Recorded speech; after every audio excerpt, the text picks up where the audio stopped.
Para continuar com o desenvolvimento de nossa aplicação, vamos ver como podemos começar a descrever as visões de nossos usuários. Nossa agência de viagem oferece a seus clientes uma listagem com as atrações turísticas que pode visitar em sua viagem. E essa listagem vem com os dados pelas atrações que pode visitar por país e por cidade. Assim, vamos nos concentrar então em atrações turísticas.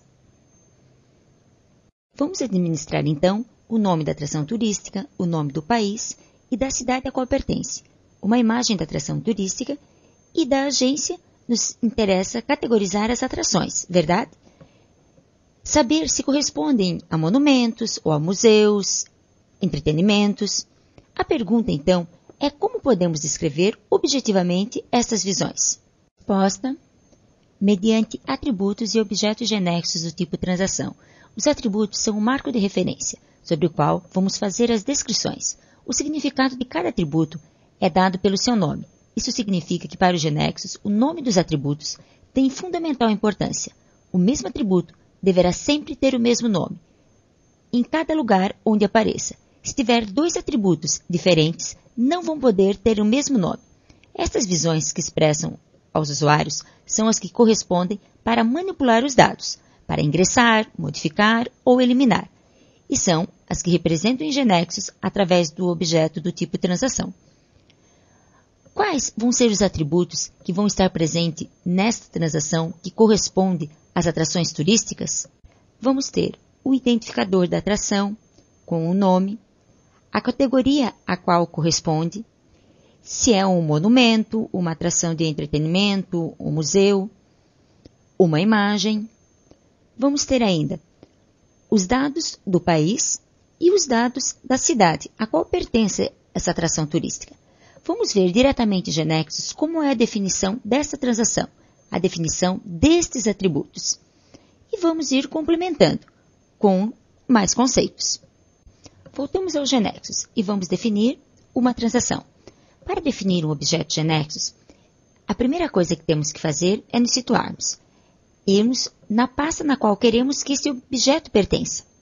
Pressionamos o botão direito, a opção New Object. Poderíamos eventualmente criar previamente uma pasta para o núcleo dos objetos e depois criar ali nossa transação. Por exemplo, podemos criar uma pasta de nome Transactions. E dentro desta pasta vamos criar então nossa transação. Botão direito, New Object. E selecionamos aqui o tipo de objeto que vamos criar. Nós vamos criar uma transação. Vamos colocar o nome Attraction. E pressionamos o botão Create. Nessa janela principal, estamos vendo o editor da transação. Aqui é onde nós vamos começar a definir os atributos, indicando o nome do atributo e o tipo de dados que vai ser armazenado. Vamos começar definindo o atributo Attraction ID. Observem que eu poderia aqui digitar diretamente o nome Attraction ID.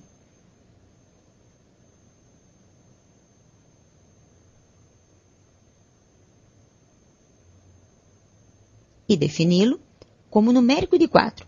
O que estamos vendo aqui são os tipos de dados que o genéricos suporta para definir um atributo. Vamos deixar como o identificador da transação como numérico de 4.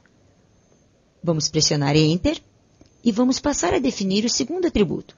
Observe que se no lugar de escrever novamente a palavra Attraction, pressionamos a tecla com um ponto em nosso teclado, já diretamente genéricos nos sugere o nome que atribuímos à nossa transação. Portanto, isso nos simplifica bastante a definição de nossos atributos. O nome agora vai ser Attraction Name, vai ser um tipo caractere. Seguimos agora com a categoria.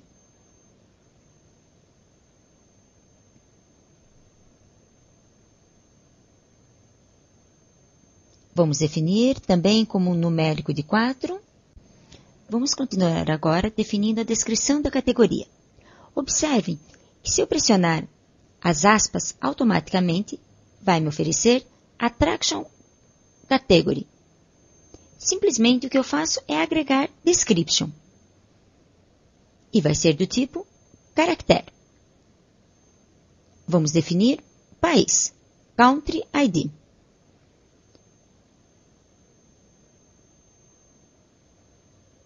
vai ser numérico de 4. O nome do país, country name, vai ser um caractere. Vamos definir City ID como numérico de 4 e City Name, que também vai ser um caractere. Bem, até aqui temos então definido os atributos que fazem parte de nossa transação Attraction.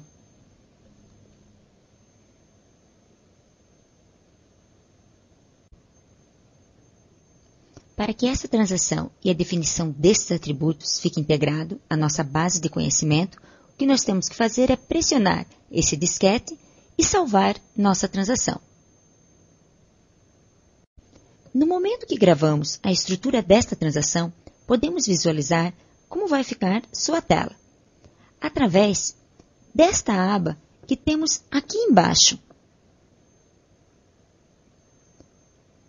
Aqui neste webform que toda transação tem associado e é a janela com qual o usuário vai interagir. Vai interagir para inserir uma atração turística, para modificá-la e para eliminá-la.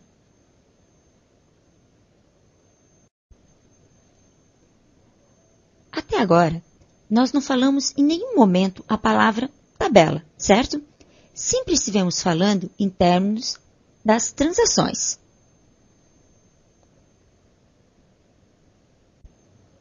Se essa transação fosse a única existente em nossa base de conhecimento, GeneXus iria deduzir, vai inferir no desenho uma única tabela. Como podemos ver a estrutura desta tabela? Se observarmos aqui, dentro da janela de ferramentas, em KB Navigation, observamos esta pasta que diz Tables. Dentro desta pasta, vamos encontrar um objeto tabela, de nome Attraction, ou seja, o mesmo nome que colocamos em nossa transação.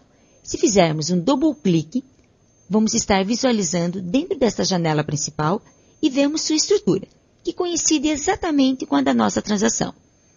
Isso vai mudar à medida que nós formos definindo novas transações, visto que o GeneXus vai começar a encontrar relações entre estas transações através dos atributos, através dos nomes dos atributos envolvidos. Vamos fechar a estrutura da tabela e vamos voltar à nossa transação. Antes de continuar, vamos mencionar que a nomenclatura que utilizamos para definir o nome dos atributos se denomina JIC. É um standard utilizado, criado pela Artec, com o fim de ter uma forma de dar nome aos atributos, que transmita seu nome da forma mais clara possível. O que faltou fazer foi definir o atributo que guarda a imagem, o atributo Attraction Image. Assim, vamos pressionar Enter e vamos defini-lo aqui. Pressionamos a tecla com um ponto, completamos o nome Image e vamos definir com o tipo de dados blob. O tipo de dado blob é o tipo de dado do GeneXus que nos permite armazenar imagens. Depois, para manter a estrutura que vimos anteriormente, deveríamos situá-lo. Este atributo, Attraction Image, depois da definição da descrição da categoria. Assim, vamos arrastá-lo até sua posição. Vamos salvar as mudanças. E se observarmos agora, voltamos à aba que nos mostra a tela. E vemos que se agregou e que automaticamente aparece nesta tela o atributo, que corresponde à imagem. É muito comum que existam atributos que compartilham as mesmas definições, que têm a ver com o tipo de dados, tamanho, etc. Para isso, vamos observar que em nossa estrutura, por exemplo, temos os atributos Attraction ID, Attraction Category ID, Country ID, City ID, todos definidos como numérico de 4. O que vamos fazer é definir um domínio, que seja numérico de 4, e depois vamos basear os atributos nesse domínio. O que ganhamos com isto? E se um dia, amanhã, necessitamos modificar essa definição, porque em vez de numérico de 4 passa para numérico de 6, ao modificar a definição do domínio, é suficiente para todos aqueles atributos que estejam baseados nesse domínio. Também vai ser modificado. Para definir um domínio, o que vamos fazer é, dentro aqui dessa janela, KB Navigator, está a opção Domain. E vamos dar um double clique e vamos ver esta janela principal, as definições dos domínios que já vem por default que o GeoNexus tem. Nos posicionamos aqui, pressionamos Enter e vamos definir o domínio de nome ID, que vai ser o numérico de 4, e vamos também definir o domínio de nome, que vai ser um caractere de 35.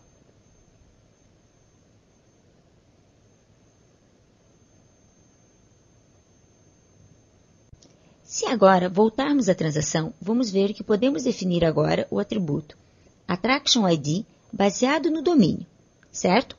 Ao selecionar agora, vamos escolher o tipo de dados. Vemos que existe um domínio chamado ID, que acabamos de criar. Vamos fazer o mesmo com este atributo, o mesmo para Country ID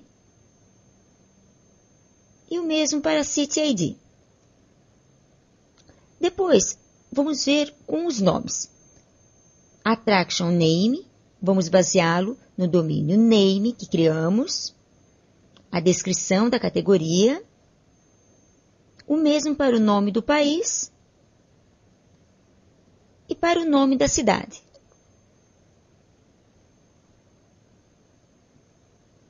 Vamos salvar as alterações. Vamos analisar agora as categorias, os países e as cidades. Tanto as categorias como os países e as cidades são conceitos que correspondem a entidades independentes das atrações turísticas. Portanto, corresponde que sejam definidas como transações em si mesmas. Vamos nos concentrar nos países. Os países contêm um conjunto de cidades. Cada país tem um conjunto de cidades e, por sua vez, cada cidade pertence a um único país. GeoNexus tem uma forma muito fácil de representar essas realidades e é através de uma transação de 2 níveis.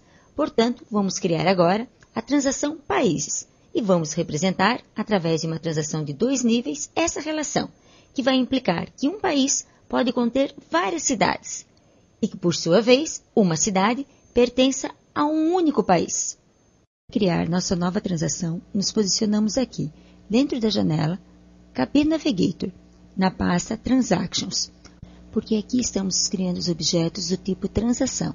Fazemos clique com o botão direito, New, Object, e voltamos a criar um objeto do tipo transação, que vai se chamar Country. E vamos começar a definir os atributos que vão compor essa transação. Country ID.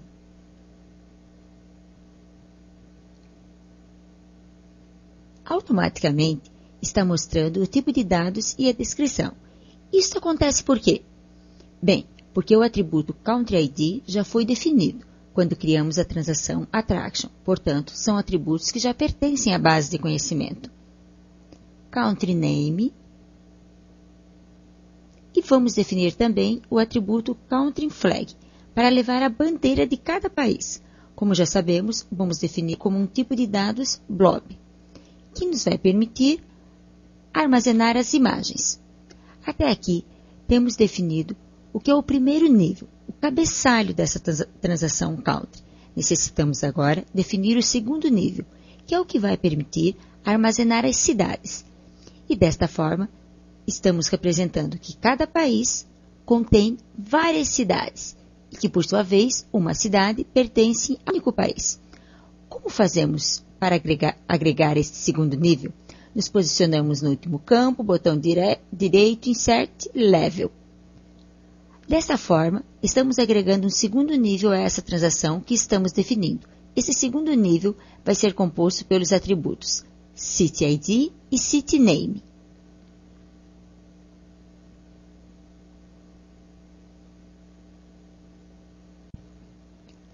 E vamos definir também o atributo City Information.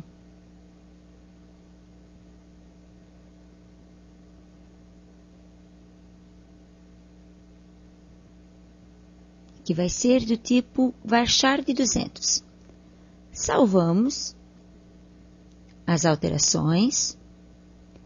E se observarmos agora o webform determinado, vemos que ficou representado como segundo nível. certo? Aqui temos o nome do país, temos o seu identificador, a bandeira e depois o segundo nível que correspondem às cidades. A partir dessa estrutura, Genexus determina que deve criar duas tabelas. Uma tabela que corresponde ao cabeçalho, ao país cuja chave primária é Country ID, e uma segunda tabela que corresponde ao segundo nível, cuja chave primária é a combinação de Country ID e City ID. Com a definição dessa transação, produziu ainda mudanças importantes, em particular na tabela Attraction. Mudou sua composição, porque o Genexus normalizou, em virtude de que encontrou novas dependências funcionais. Vamos ver como ficou a composição desta tabela? Para isso, vamos aqui em Tables e vamos abrir nossa tabela Attraction. Claramente vemos que os atributos Country Name e City Name já não pertencem a essa estrutura. Por que aconteceu isso? No momento que definimos a transação Country, estabelecemos que o atributo Country ID é o atributo identificador. Por isso, o atributo Country Name passa a ser determinado a partir do atributo Country ID. Isso se deriva porque o Genexus vai criar uma tabela, cuja composição podemos observar aqui na tabela Country, que é composta por Country ID, Country Name e Country Flag. Toda cidade será identificada para um país em particular através do City ID. Portanto, a partir da combinação de Country ID e City ID é que vai determinar os atributos City Name e City Information. Isto faz com que o Genexus crie uma tabela física, representando essa dependência. Isto podemos ver aqui, na tabela Country City, que surgiu a partir da definição da transação Country. Aqui observamos claramente que essa tabela está fisicamente composta por 4 atributos, e os atributos Country ID e City ID formam a chave primária. Através delas, a partir desta combinação da chave primária, vamos obter o nome da cidade e a informação. Voltamos à nossa transação Attraction. Podemos observar aqui que continua os atributos Country Name e City Name na estrutura, se bem sabemos que esses atributos não pertencem à tabela física da tabela Attraction. Esses atributos passaram agora a ser inferidos a partir das correspondentes chaves estrangeiras. A partir que o usuário ingressar o identificador do país, Genexus vai inferir o nome do país. E quando ingressar o identificador da cidade, Genexus vai deduzir qual é o nome da cidade. Com isto concluímos que para esses atributos inferidos serem visualizados no webform de uma transação, eles têm que estar presentes na estrutura, obrigatoriamente têm que estar na estrutura. Para verificarmos se nosso modelo está representando a realidade que queremos modelar, vamos desenhar um diagrama com as tabelas que o Genexus inferiu a partir do desenho de nossas transações. Pressionamos Ctrl N para criar um novo objeto. Selecionamos a opção Diagrama. Deixamos o mesmo nome e pressionamos o botão Create. O que vamos fazer agora é selecionar nossas 3 tabelas e arrastá-las à janela principal. Desta forma, estamos vendo nossas tabelas, ou melhor falando, o nome que corresponde a cada uma delas. Se pressionarmos nessa flecha aqui, dupla, que aparece aqui em cima, vamos ver a estrutura de cada uma dessas tabelas. Como interpretamos esse diagrama? Se pararmos na tabela Country, essas flechas significam, essas setas, que um país existe em muitas cidades. E se nos posicionarmos no lado das cidades, vamos ver que cada cidade está associada a um único país. E isto nos permite determinar a relação que existe entre estas tabelas. Para assegurar a integridade referencial, deverá ser controlada cada vez que inserirmos um registro nessa tabela Attraction, existe o correspondente registro na tabela Country City, e que, por sua vez, quando se quer eliminar um registro nessa tabela Country City, não exista nenhum registro relacionado com essa tabela Attraction. Esses controles de integridade referencial, GeneXus resolve em forma automática, incorporando a lógica necessária nas transações Attraction e Country. Vamos analisar um pouco mais este diagrama. Se estamos parados no registro da tabela Attraction, podemos determinar para essa atração turística qual é a cidade a qual pertence. E se estamos parados aqui em cidades, vamos poder determinar o país a qual pertence dita cidade. Portanto, se partirmos de uma tabela base, isto é, de uma tabela específica na qual estamos parados, e seguimos as setas de pontas simples, diremos que todas aquelas tabelas a quais podemos acessar seguindo essas setas de pontas simples formam o que se chama a tabela estendida dessa tabela. É muito importante ter claro que essas tabelas estendidas que estamos falando não é uma tabela física, mas somente uma tabela conceitual. Nesse ponto, começamos a representar nossa realidade através das transações, definindo seus correspondentes atributos. Vimos como é que o GeneXus infere o desenho da tabela a partir dessas transações. Também vimos como é que normaliza a base de dados. Vimos também que realiza automaticamente os controles de integridade referencial e, analisando este diagrama, vimos que significam os conceitos tabela base e tabela estendida. Estamos agora em condições de começar a executar nossa aplicação.